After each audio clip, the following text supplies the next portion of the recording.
Now I'm going to look at question number 4. Again, we're doing March 2019.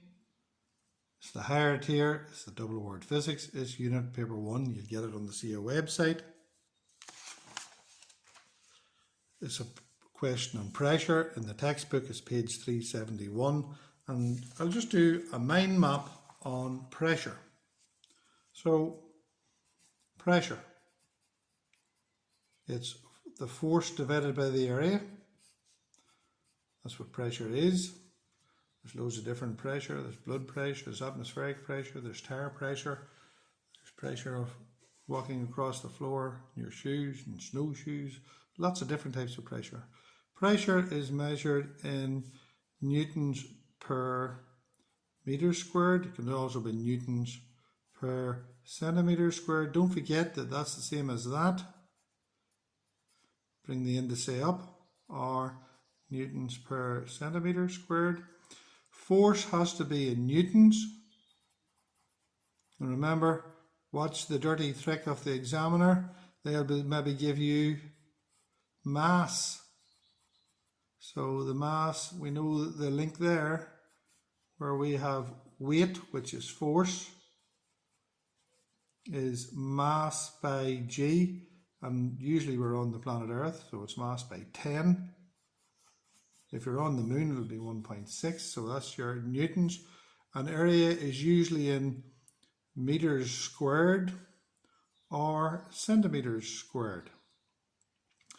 Always be careful about the area. The examiner always has a trick up his sleeve here. So we'll put in a warning there. Warning. What area are they talking about?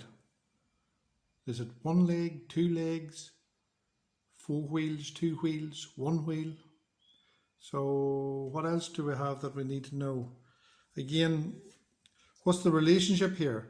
Well, say the area stays the same and the force gets bigger, the pressure gets bigger. So we could say that pressure, force is directly proportional to pressure.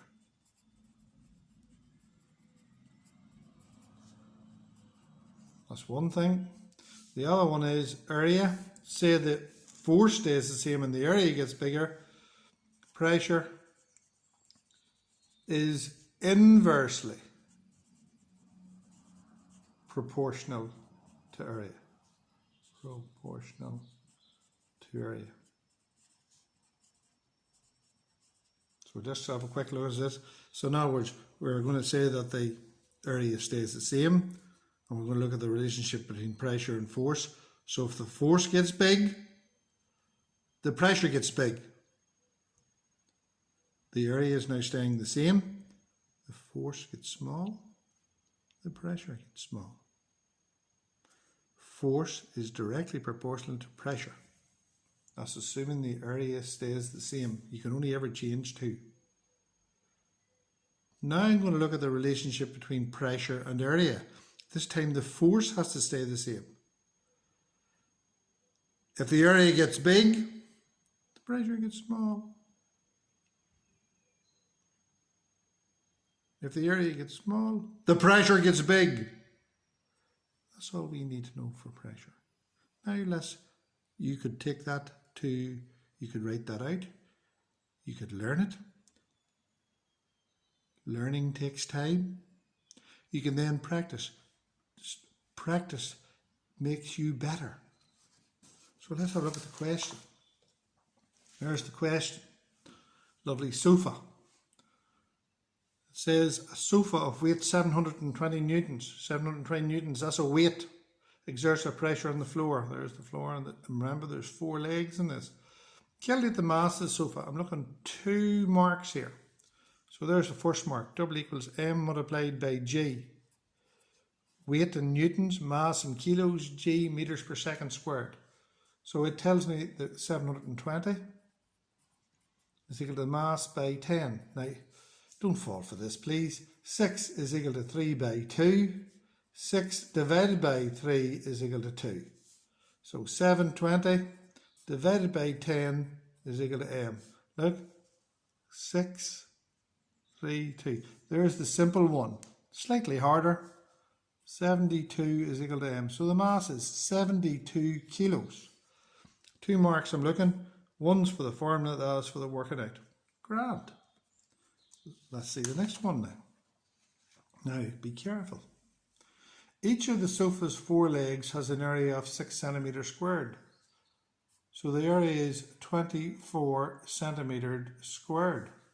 Calculate the total pressure the sofa exerts on the floor. Remember to include the units. Now remember, if you went back, look, the main map, pressure newtons per metre squared, newtons per centimetre squared.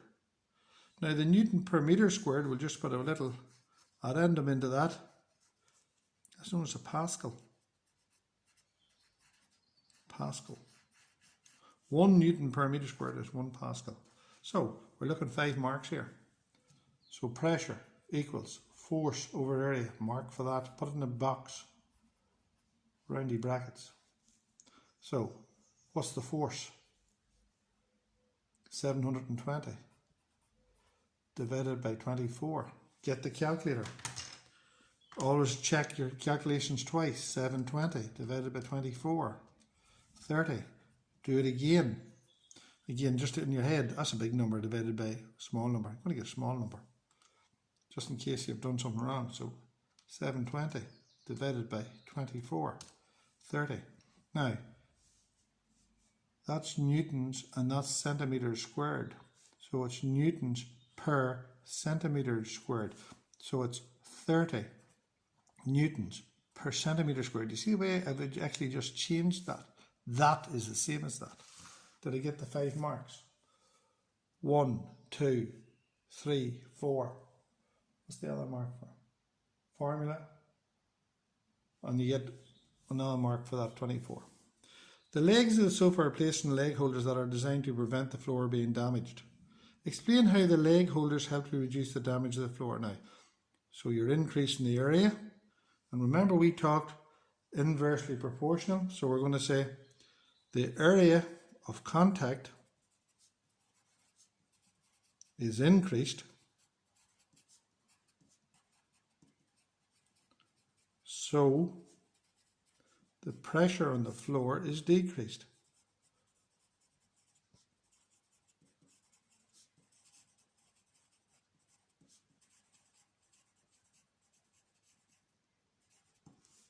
Pressure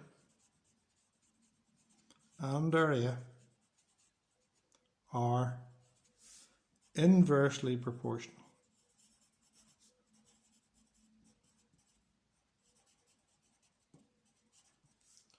Bigger area means smaller force.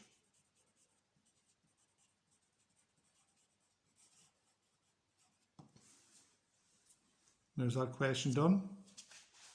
There's the mind map. All's on it. Now it's up to you now to take time and learn that. 4 or 5 minutes of this question and you'll know all the tricks for pressure. See you shortly.